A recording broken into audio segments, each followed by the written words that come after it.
श्री विष्णु स्वामी संप्रदाय के अनुयायी संतगण। श्री विष्णु स्वामी संप्रदाय के अनुयायी सुदृढ़ विचार एवं गंभीर मति वाले श्री ज्ञानदेव जी हुए। श्री नामदेव जी और श्री त्रिलोचन जी उनके शिष्य थे, जो सूर्य और चंद्रमा के समान भक्त जगत को प्रकाशित करने वाले थे। श्री ज्ञानदेव जी की वाणी गंगा जी के समान पवित्र थी। उनकी काव्य रचना, गीता की टीका, ज्ञानेश्वरी एवं अभंग आदि तो मानो भगवत प्रेम की खानी थी। आचार्यों तथा हरि भक्तों का आप में अपार बल था। आप सभी को आनंदित करने वाले थे। श्री पृथु जी की अर्चन पद्धति के अनुसार उपासना करने वाले परम प्रसिद्ध श्री वल्लभाचार्य जी इसी संप्रदाय में हुए। वे नवदा भक्ति को प्रधान मानकर सुदृढ़ भाव से भगवत सेवा करते थे। उन्हें मन, वाणी और कर्म से भगवान के चरणों में प्रीति थी। श्री विष्णु संप्रदाय, श्री विष्णु स्वामी संप्रदाय के इन संतों का पावन चरित्र इस प्रकार है। श्री ज्ञानदेव जी महाराज श्री विष्णु स्वामी संप्रदाय के अनुयायी अति ही गंभीर बुद्धि वाले श्री ज्ञानदेव जी नामक संत थे। इनके पिताजी श्री विठल पंत ने गृहस्थाश्रम को त्याग कर संन्यास ले लिया और श्री गुरुदेव से झूठ बोल दिया कि मेरे स्त्री नहीं है, मैं गुरु करना चाहता हूँ। बाद में स्त्री ने सन्यासी होने की बात सुनी, तब वह आई और उसने गुरु से सब बात कही। तब गुरुजी ने जाना कि इसने मिथ्या बोलकर मुझसे सन्यास लिया है। स्त्री ने कहा कि प्रभु, आप इनका हाथ पकड़कर मेरे साथ कर दीजिए। इस प्रकार वह उन्हें घर ले आई। इससे कुटुंबी लोग अत्यंत रुष्ट हुए और इन्हें उन लोगों ने जाति पाति से बाहर निकाल दिया। अब ये समाज से अलग रहने लगे, परंतु इनके मन में किसी प्रकार का दुख नहीं था, क्योंकि इन्होंने गुरु की आज्ञा से पुनः गृहस्थाश्रम में प्रवेश किया था।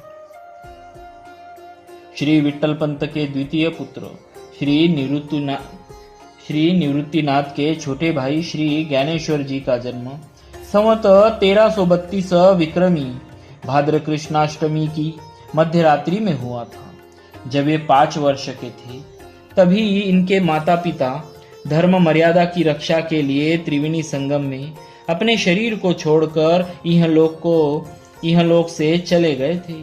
श्री ज्ञानेश्वर से छोटे सोपान उस समय 4 वर्ष के और सबसे छोटी बहन मुक्ताबाई 3 वर्ष की थी। इस तरह ये चारों बालक बचपन में ही माता पिता के बिना अनाथ हो गए थे। परंतु इनका चरित्र देखने से ऐसा मालूम होता है कि यह चारों भाई बहन इस प्रकार बाह्यतः अनाथों की सी अवस्था में ही नाथों के नाथ, सकल लोकनाथ का कार्य करने के लिए आए हुए महान आत्मा थे। ये मातृ पितृ विहीन बालक कच्चा अन्न भिक्षा में मांग कर लाते और उससे जीवन निर्वाह करते हुए सदा भगवत भजन, भगवत कथा, कीर्तन और भगवत चर्चा में ही अपना समय व्यतीत करते थे। इनके सामने सबसे बड़ी कठिनाई इनके उपनयन संस्कार न होने की थी। उसके लिए आलंदी के ब्राह्मण इन्हें सन्यासी के लड़के जानकर अनुकूल नहीं थे, परंतु इनके साधु जीवन का प्रभाव उन पर दिन दिन अधिक पड़ रहा था। और जब विठल पंत तथा रुक्मिणी बाई ने अलौकिक रूप से अपना देह विसर्जन कर दिया, तब तो उन ब्राह्मणों पर इनका और भी गहरा प्रभाव पड़ा। उनके हृदय में इन बालकों के प्रति सहानुभूति उत्पन्न हो गई और उन्होंने इन्हें सलाह दी कि तुम लोग पैठन जाओ। वहां के विद्वान शास्त्रज्ञ यदि तुम्हारे उपनयन की व्यवस्था दे देंगे तो हम लोग भी उसे मान लेंगे। अतः ये लोग पैदल यात्रा करके भगवान नाम संकीर्तन करते हुए पैठन पहुंचे। वहां इनके लिए ब्राह्मणों की सभा हुई, परंतु सभा में यही निश्चय हुआ कि इन बालकों की शुद्धि और किसी तरह भी नहीं हो सकती। केवल एक उपाय है और वह यह कि विसृज्यं स्मयमानान् स्वान् दृश्यं व्रीडांश लौकिकीं प्रणमे दंडवत भूमावाश्च चांडाल गोखरम। श्रीमद्भागवत। अर्थात अपने ऊपर हंसने वाले लोगों को और देह दृष्टि तथा लोक लाज को त्याग कर ये लोग कुत्ते, चांडाल और गौ समेत सबको भूमि पर लेटकर प्रणाम करे और इस प्रकार की भगवान की अनन्य भक्ति करे। इस निर्णय को सुनकर चारों भाई बहन संतुष्ट हो गए। निवृत्तिनाथ ने कहा, ठीक है। सोपान और मुक्ता ने कहा, यह बड़े आनंद की बात है। और ज्ञानेश्वर जी ने कहा, गंभीरता पूर्वक बोले, आप लोग जो कहे स्वीकार है। वहां से चारों भाई बहन लौटने को ही थे कि कुछ दुष्टों ने उनसे छेड़छाड़ आरंभ कर दी। ज्ञानदेव से किसी ने पूछा, तुम्हारा नाम क्या है? उत्तर मिला, ज्ञानदेव। पास ही एक भैंसा था।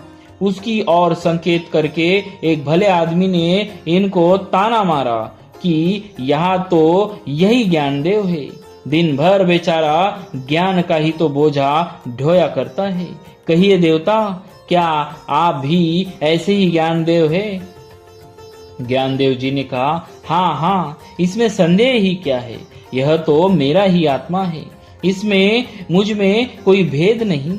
यह सुनकर किसी ने और भी छेड़छाड़ करने के लिए भैंस की पीठ पर सटासट 2 साटे लगा दिए और ज्ञानदेव जी से पूछा, ये साटे तो तुम्हें जरूर लगे होंगे? ज्ञानदेव जी ने कहा, हाँ, और अपना बदन खोलकर दिखला दिया। उस पर साटों के चिन्ह थे, परंतु इस पर भी उन लोगों की आंखें नहीं खुली। एक सज्जन बोले, यह भैंसा यदि तुम्हारे जैसा ही है तो तुम जैसी ज्ञान की बातें कहते हो वैसी इससे भी कहलाओ। ज्ञानदेव ने भैंस की पीठ पर हाथ रखा। हाथ रखते ही वह भैंसा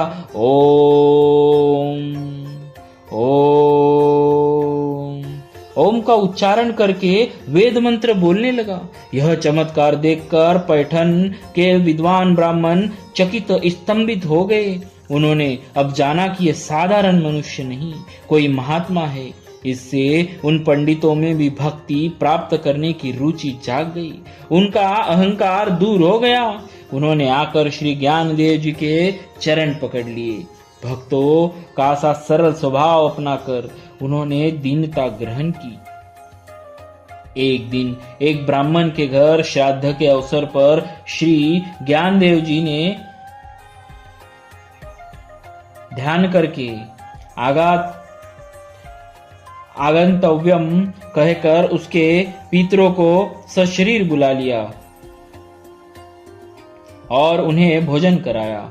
इस प्रकार इनकी अद्भुत सामर्थ्य देखकर पैठन के लोग इन पर मुग्ध हो गए और इनके पास आकर अपने भगवान नाम कीर्तन और भगवत कथा श्रवण करने लगे। धर्मज्ञ ब्राह्मणों ने बड़ी नम्रता के साथ इन्हें शुद्धि पत्र लिखकर दे दिया। इसके पश्चात कुछ काल तक चारों भाई बहन पैठन में ही रहे। वहां ये लोग गोदावरी में स्नान करते, वेदांत की चर्चा करते, भगवान नाम संकीर्तन करते, पुराणों का पठन करते और पैठन वासियों को भगवत भक्ति का मार्ग दिखाते। वहां रहते हुए ही ज्ञानेश्वर जी ने श्री मच्छंकराचार्य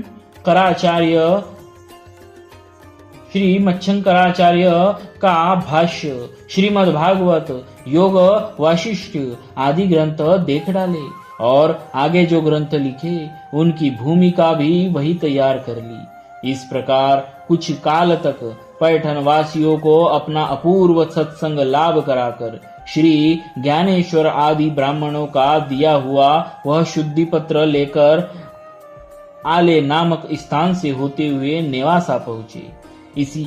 इसी नेवासा में ज्ञानेश्वर महाराज जी ने गीता का ज्ञानेश्वरी भाष्य लिखा, जिसे सच्चिदानंद जी ने लिखा। ज्ञानेश्वरी भाष्य कहा जिसे सच्चिदानंद जी ने लिखा। नेवासा से कुछ काल के लिए श्री ज्ञानेश्वर आदि चारों भाई बहन आलंदी चले गए। आनंदी वहां के लोगों ने इस बार उनका बड़े आदर और प्रेम के साथ स्वागत किया। जब ज्ञानेश्वर महाराज अपने भाई बहनों के सहित नेवासा लौट आए, तब उन्होंने श्री सद्गुरु श्री निवृत्तिनाथ के सामने गीता का स्वानुभूत भाष्य कहना आरंभ किया। उस समय तक श्री निवृत्तिनाथ 17 वर्ष के, श्री ज्ञानेश्वर जी 15 वर्ष के, श्री सोपान देव जी 13 वर्ष के और मुक्ताबाई 11 वर्ष की हो चुकी थी।